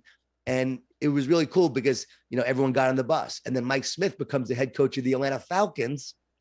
And then he brings the energy bus with him and he invites me to speak. And it all started because of that. I was really nervous, obviously, walking in that, in that meeting room, right? All those guys are there. Fred Taylor's there. Maurice Jones-Drew is like a rookie. That's how long ago it was. And I'm walking, I'm like, I cannot believe like I'm in an NFL room right now. But all of a sudden, like it just kicked in, like, all right, share the message that they need to hear and make them better. Let's go. And all of a sudden, this fear went away. And I just focused on this message, got fired up. And ever since I've been speaking at teams, like crazy. It was wild. I didn't even know I could do it. And there was a lot of fear, but I just moved forward and then just did it.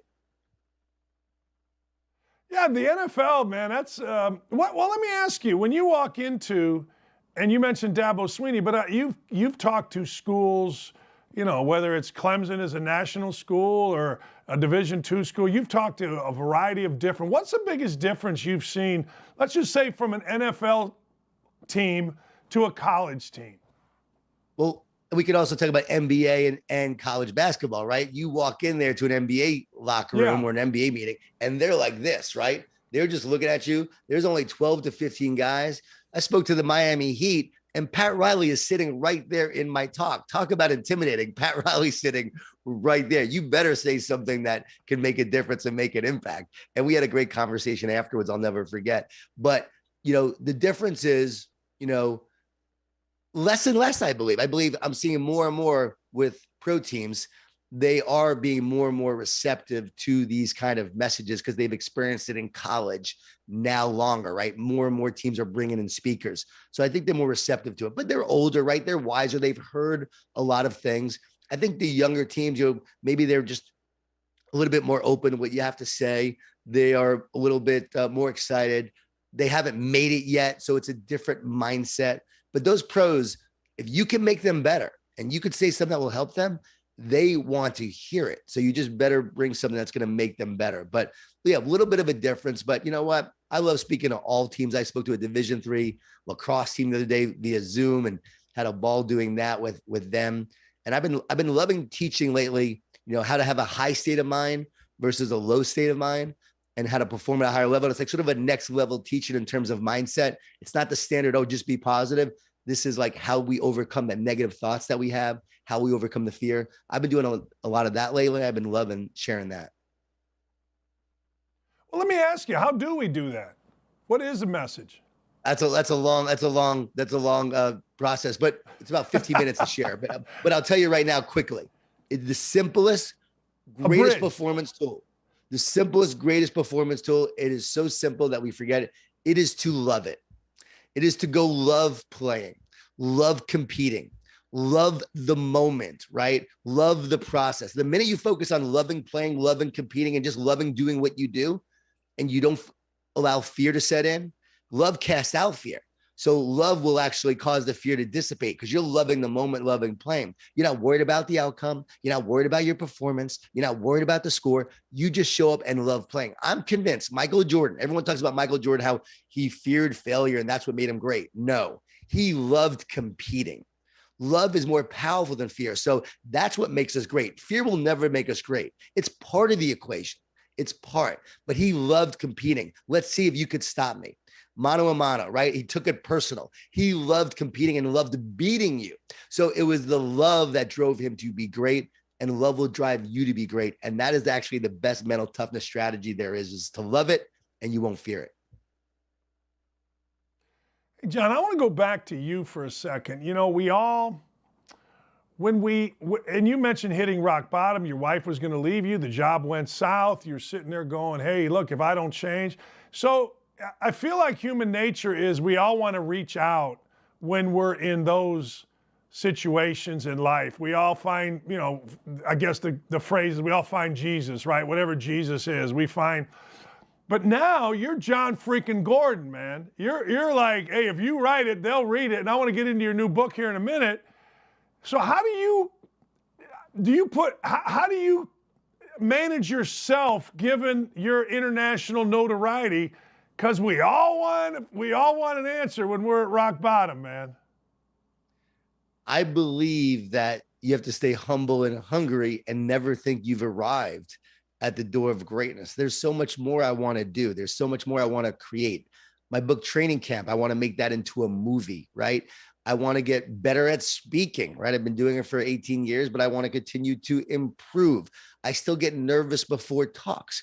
When I write a book, I have to overcome the fear, right? That it's going to be a piece of junk and people are going to think my best work is behind me, right? Just like an NBA player, when you have success, people think that the more success you have, the less fear of failure you have. You actually have more because you have more to lose. So you have to be actually mentally stronger. You have to learn how to overcome. So for me, what I'm passionate about now is sharing like new ideas, new concepts, new things of what I'm doing and how I'm doing. You know, we just had our positive summit, right? Damian Lillard was on the summit, right? It was free, right? He did a free talk because he wanted to make a difference. So having him involved and doing things like that with amazing athletes like him are incredible. I talked to Dak Prescott the other day, sharing some of these ideas, right? And so that always just energizes me. So for me, you know, it's a path forward to do what you love to do, and just making a difference is what drives me, right? But also I struggle like everyone. So what do I have to do every day when I'm struggling, right? I got to surrender. I got to trust. And yes, I do pray because I know deep down I am not strong enough. And that's what carried me in the past and it will carry me now. And, you know, a daughter, for instance, my daughter's and her boyfriend, they broke up, turned out to be not a great guy. So they break up and now she's struggling. So as a parent, you worry about your daughter and really being there for her. And, you know, that's scary. You know, how's she going to do? How's she going to overcome?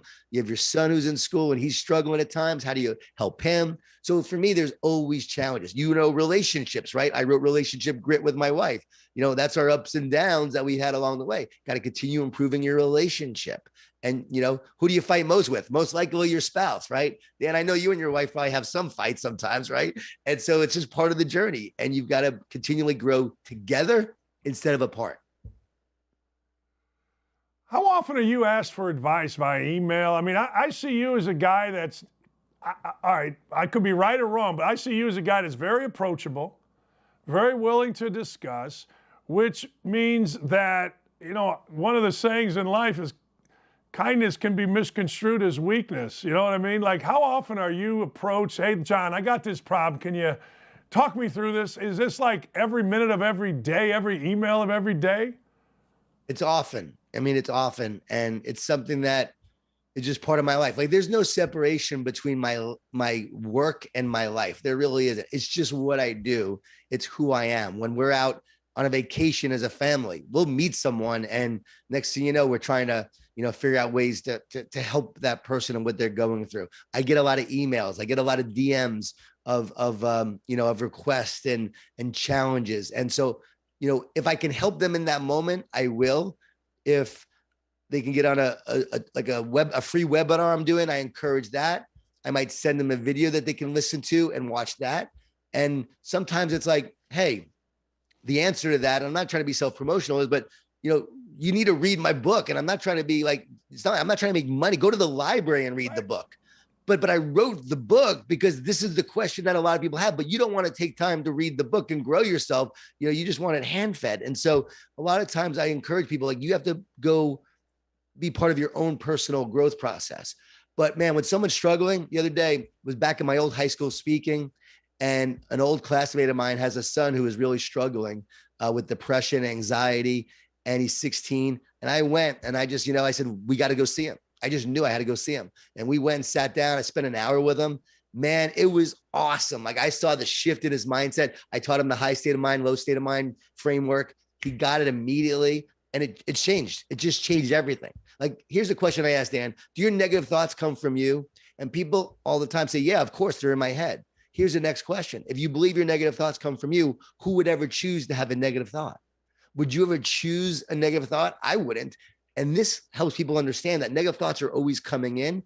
And just because you have a negative thought doesn't mean you have to believe it. So these kids and teenagers who are having all this anxiety, fear, and doubt, when you help them understand that they're not choosing the negative thoughts initially, but they can choose how they respond to them, that changes everything for them. And it changed a lot for this kid, because he was blaming himself, beating himself up, thinking something was wrong with him. I said, no, every great athlete in the world has negative thoughts come in, especially in peak moments. You don't have it today. You're not going to play well. Who would choose that, right?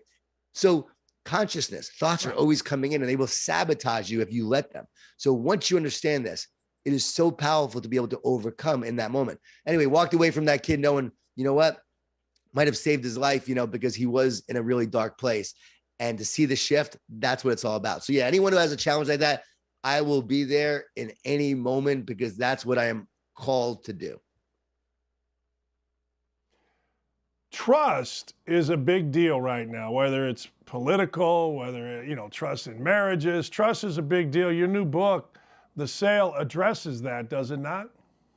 It does. It's all about integrity, and it's all about being honest, and it's all about saying what you're going to do and doing what you say. And, politically, I try not to get into politics, but I just want leaders who are honest. I want leaders who tell the truth. I want, what a concept, right? I want leaders who are actually looking out for, our best interest. I want a government, and I want a society that says, here's what we're going to do, and here's why we're doing it. And if we're wrong, we're going to admit we're wrong. We're not going to gaslight you, in the process later on. So for me, I've never been about politics. I'm about principle. And so for me, this book, The Sale, it's not a political book. It's actually for leaders, and it's just about integrity, and it's about doing the right thing. And it's about not taking the shortcut to success. It's about, yeah, you can have short-term success, right? But you will lose in the end. And you do things the right way over time, more often than not, you'll have success, but also you'll be able to sleep well at night and feel really good about yourself. And we know in sports, there's a lot of cheating going on. There's a lot of things that are done the wrong way, but I really admire, leaders who do things the right way. And for me, that's what it's all about. Like, yeah, I could cheat and have short-term success. And yes, I may make more money cheating, right? And no one will ever know, but I'll know. And there's a part of your soul that when you're not being truthful and you're lying, there's a part of your soul that actually is affected, and I believe is sabotaged when you do that. And I believe when you do the right thing over time, you nourish your soul, you nourish your peace, you nourish your joy, so you sleep really well at night. So The Sale is all about, let's do the right thing. And those who do, believe it or not, they build more trust. And when you build more trust, you actually create more success. So there is truth to that. And if you see people who develop great relationships and are honest, those coaches, those leaders build amazing success over time. We see the ones that don't do it, but there's many that do it right. You think, where do you think, let's talk about sports for a second, John, because you're heavily involved, whether it's speaking or just friendships. Where do you think NCAA collegiate basketball, football is headed? What do you think of it? Wow. Talking to Jay Billis about this and others with Neil, I mean, a lot of the coaches I've talked to recently believe it's like the Wild West, and there are no really rules. And if there are rules, no one really knows the rules. So they said that's a challenge. Like, no one really understands the rules. It is a really crazy time, right? So I don't know where we're headed. I do know that we can't go back now. And so I believe if we do it the right way, we give athletes the opportunity to make money off their likeness, which they deserve, and they should make money off their likeness. And we find ways to do it the right way and establish some standards and ground rules that allow everything to be understood and everyone could actually do it in the appropriate manner and allow these kids to have some money, allow them to have success. And yes, for kids to be struggling at school and not have money for this and that while they're playing basketball and making millions of dollars for the university, I don't agree with that. But if a kid could actually have the opportunity to make money while they're at school and be an athlete, yes, we should support them and they should get paid in some capacity. You talk to more coaches than I do, and it seems to me the right way is not easily defined right now, right? I mean, the right way used to be very easily defined. Now it's not so easy, I think. Yeah. The good news is at least now there's a way to do it under the guise of doing it the right way in the past. Right. Everyone was doing it. They were still doing it, but it was considered the wrong way. Right. And so now at least we can find ways to go within the rules, but we've got to define the rules and we've got to define the standards and we've got to let everyone know this is the playing ground. And this is how you can succeed in this playground. I do believe it gives teams unfair advantages if you have a fortune, right? If you have a ton of money, and it's going to be interesting to see how, like, if I was a coach, I would line up my boosters, right? My big boosters, and every booster of every major company would now sponsor, this athlete, that athlete, and that athlete, right? That's what you would do. So in areas where you have a lot of successful boosters and a lot of wealth, I believe it's going to give those teams, advantages. But here's the deal.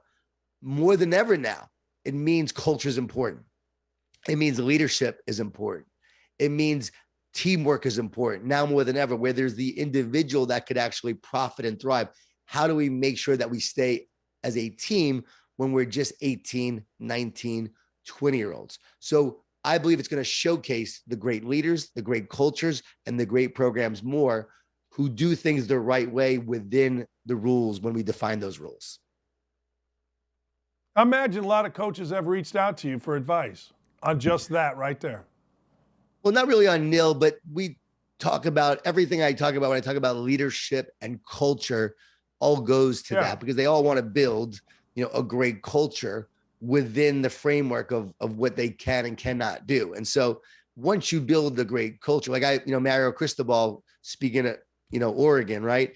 He is going to build a great culture in Miami. There's no doubt about that. So he's going to build a great program. You just know it. I saw it in Oregon. I'm going to see it here. PJ Fleck went up to Minnesota. He builds an unbelievable culture, right? So incredible how he does it. And he's going to continue building a great culture. So when I go places like that, we're always talking culture. And I think that helps them with any kind of any framework that Neil is proposing. John, I've kept you too long, man. I appreciate your time. I'll let you take a shower. I know you had the big run today in the heat, and hey, you get 50, man. When you're 10 or 20, you sweat and it's over. When you get our age, man, you sweat and you can't stop. No, it's because I'm in Florida, Dan. I'm in Florida, and I already showered, which is the scary thing. I always say whenever my wife and I go to Florida, I'm a big shower. She's like, "Oh, this will be a 3-shower day for you." I'm like, "Yeah, probably." But hey, John, thank you, man. Love the books. Love your energy. Go ahead. It is. Thanks, Dan. It is a 3-shower day. That's funny. I've never heard that before, but that's true. Some days it's always a 2-shower day in the summer, but it could be a 3-shower day. I love that. And thanks, Dan. I appreciate you having me on. It was so great talking to you.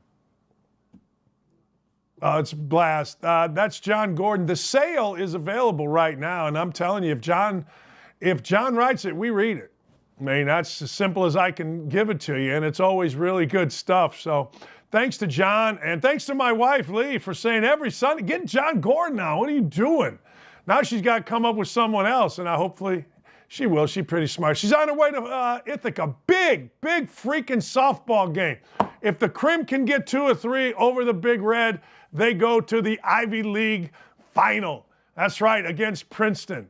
We're going to come back. I've got a couple of things. I don't think this is the absolute most positive thing, but it kind of is. I am mad about it. That's right.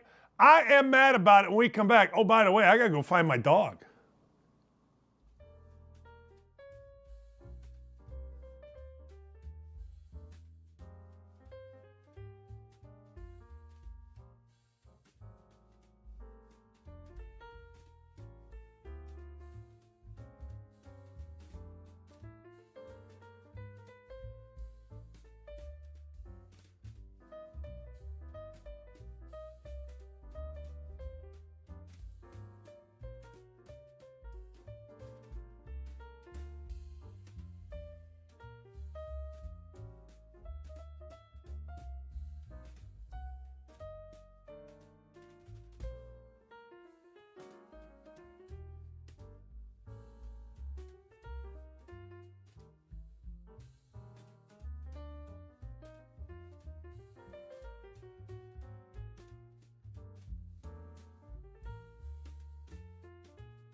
Hey, welcome. That was a blast. The new book is The Sale. Jon Gordon's book is fantastic, and I don't know why you wouldn't. I don't know why you wouldn't go out and get it. But hey, our friends on the YouTube chat, what they got going here? Oh man, they're talking about some deep stuff on here. Man, yeah, I don't know. I love Dan's dog. Show us Lulu. That's what makes this show reality-based. Yeah, it is. Lulu's over there. She's sitting there having a nap. She went outside, and but she came back in, man. She came back in, and away we went. Look, I am mad about it.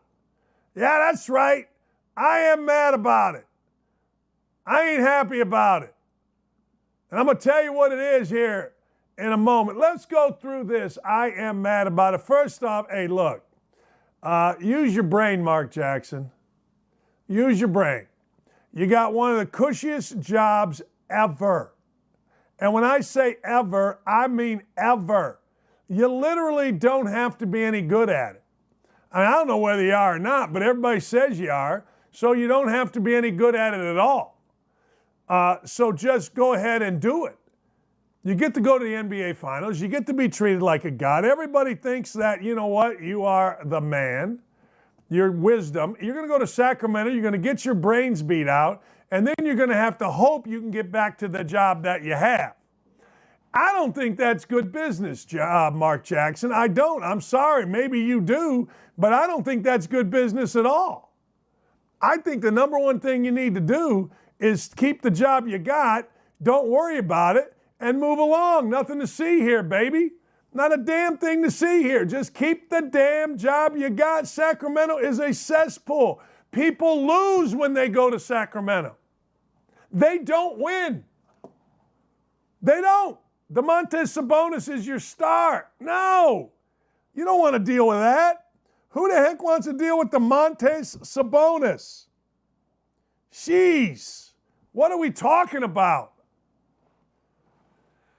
Anyway, stay where you're at. I mean, we always, look, I don't know if Jon Gordon would think about this, but don't complicate winning, all right? Don't complicate winning is something that Dick Vermeil came into our locker room at Indiana and said, don't complicate winning. Well, don't complicate winning. Don't go to Sacramento. Don't even think about going to Sacramento. Keep the job you got. All right. Second thing that I'm mad about. Hey, look, I don't know what to tell you, but the governor of Oregon passed a bill that says we're going to put female menstruation products in our freaking bathrooms, boys' bathrooms. So you're going to walk into school, you're going to walk into the boys' bathroom, and there's going to be a tampon machine there. Look, I understand everybody must, what's the right word, acquiesce. We all have got to give in. But look, the party of science is saying that boys can now have periods. That's the party of science. That's science. Let me ask you something. Show me the science on that. Show me the science that says boys can have periods. I'm not saying that girls dressed up as boys I'm just saying boys can have periods. And why do boys have to be subjected to that when the vast, vast majority, the one thing I like about our show here is we're not afraid.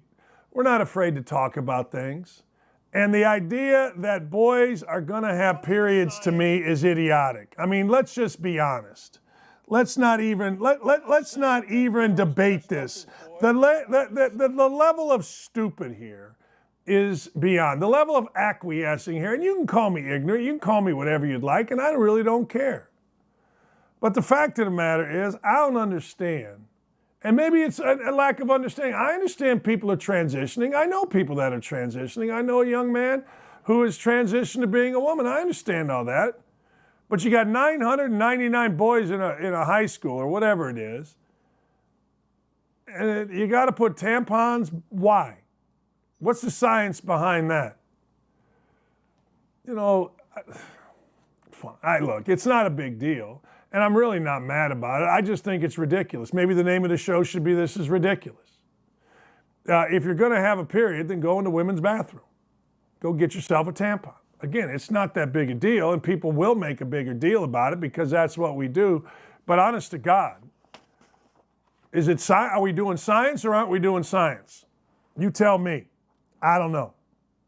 I'm tired of hearing about the NHL playoffs are the best.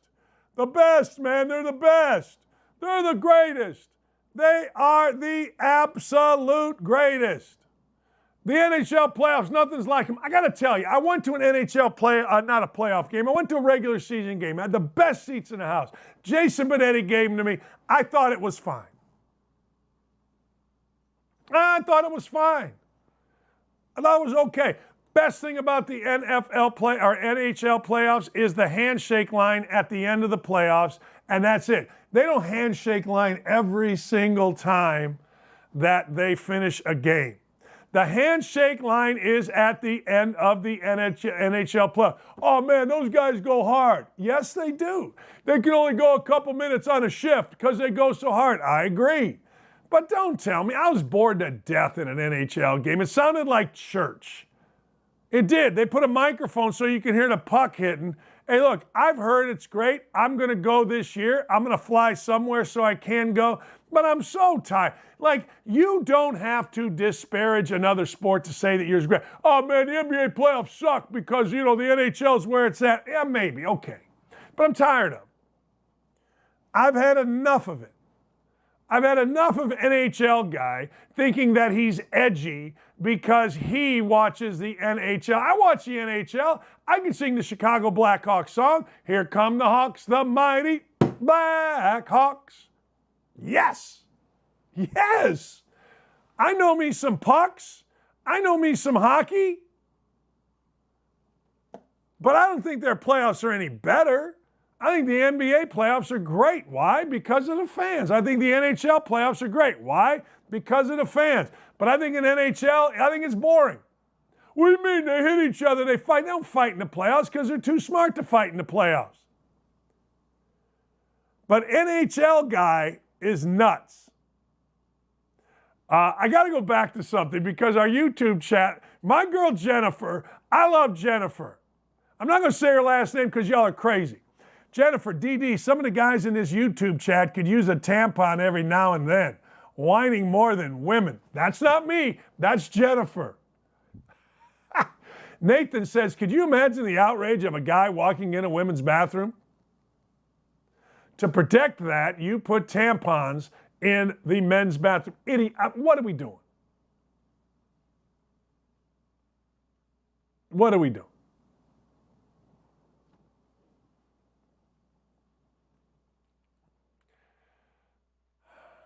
But we're all supposed to just say okay, right? That's what we're supposed to say. Nobody's supposed to stand up because the 1% or 0.01% is going to get mouthy and call you some kind of a phobe. I got no problem with tampons. I got no problem with transitioning. But how about we just use common sense, put the tampons in the women's if that's what science says to do. Jennifer, she's just out here speaking the truth, straighten all these clowns out. All right, let's see what else I got here. Oh, man. I'm so tired of this. I'm sorry. But I'm so tired of Joe Biden looking lost every day. Like, I'm going to do it every day. And you're going to get mad about it every day.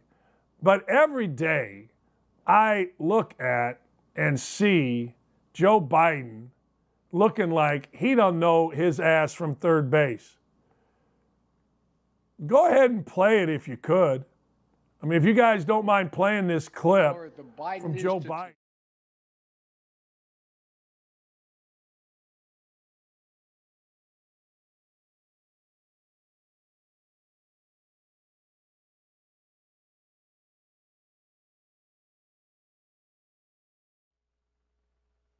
There's never been a senator from Delaware.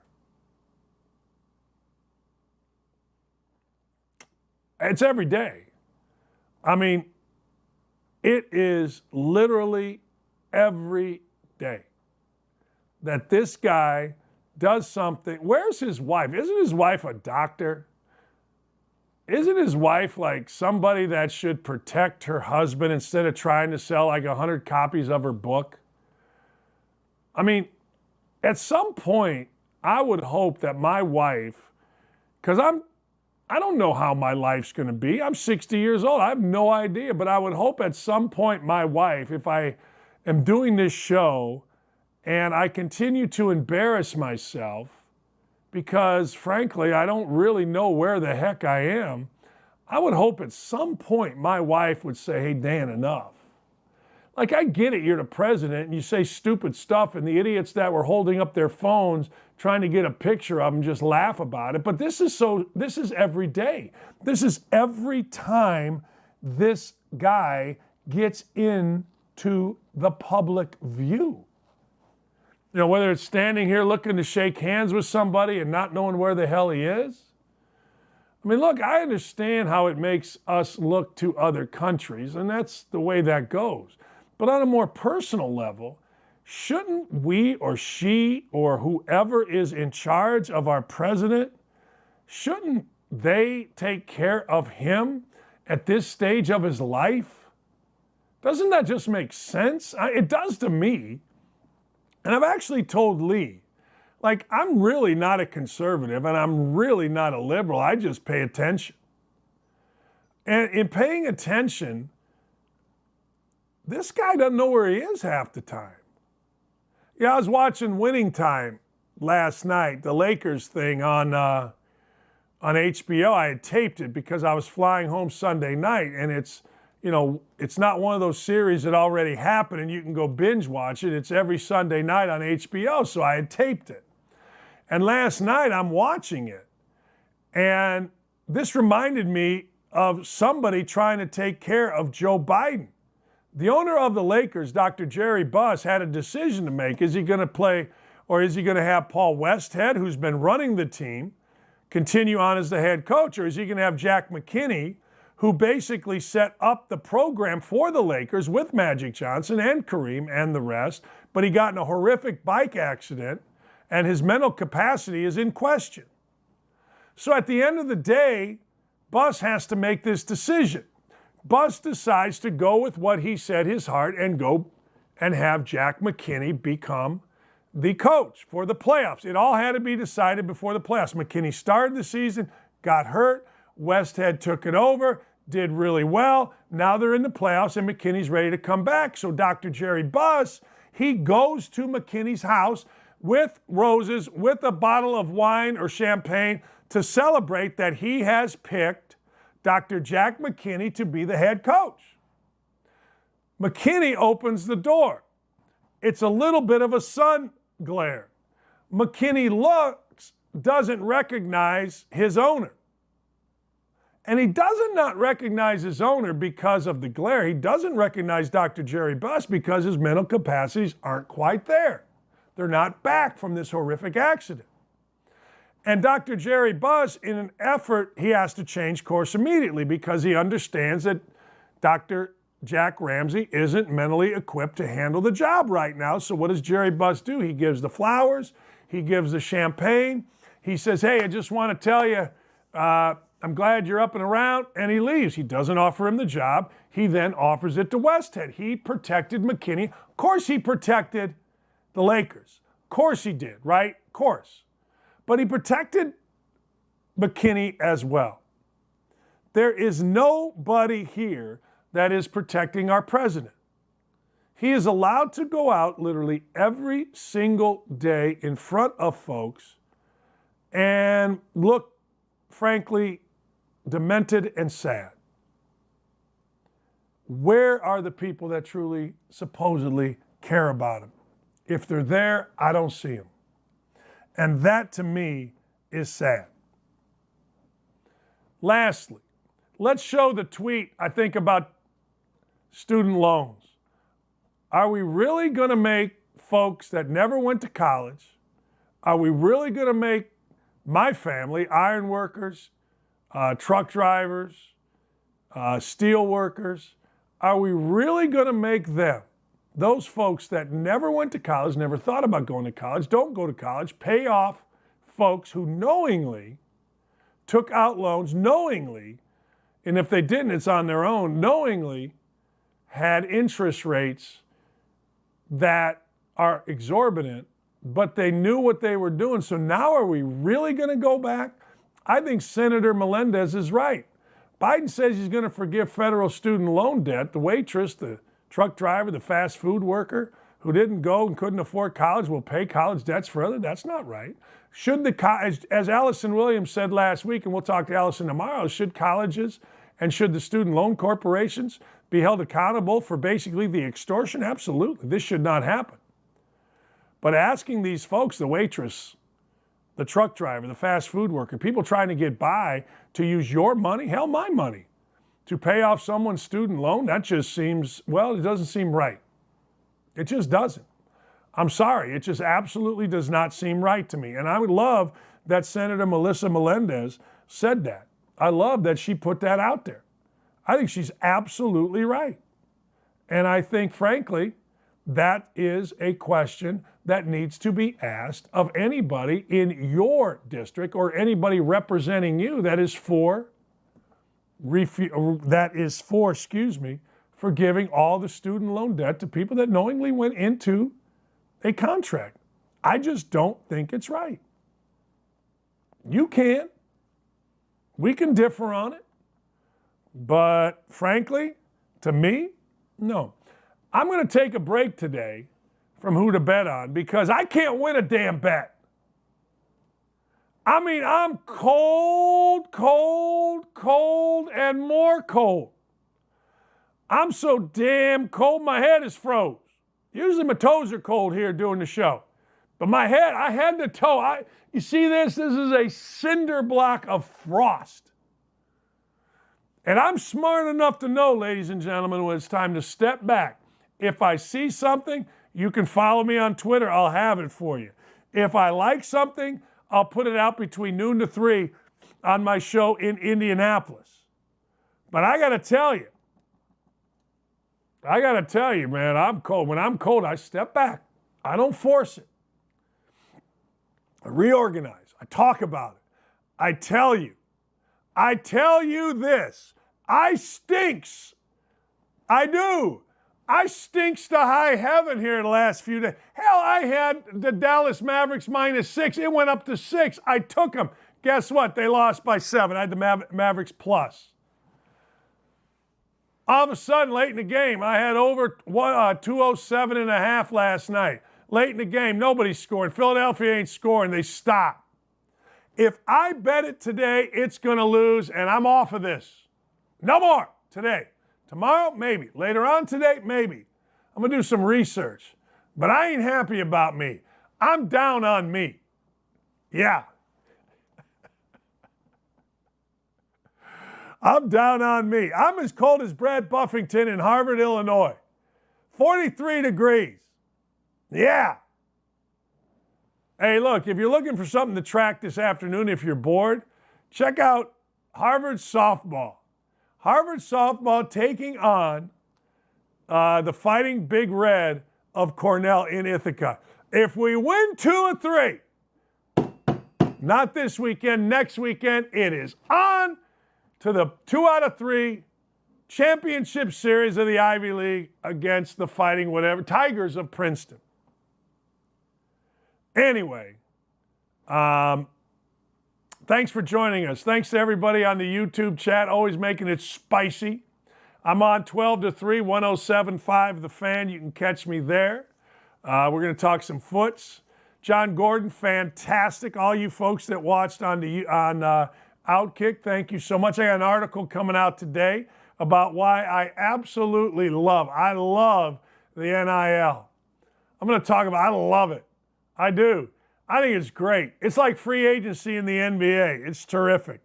But anyway, catch me noon to 3. Davey and Dylan and Ryan and everybody. Ryan just keeps popping them up. Our show continues to evolve. More visuals, less me. Beautiful. Beautiful. Have a great afternoon, everybody. Dakich out.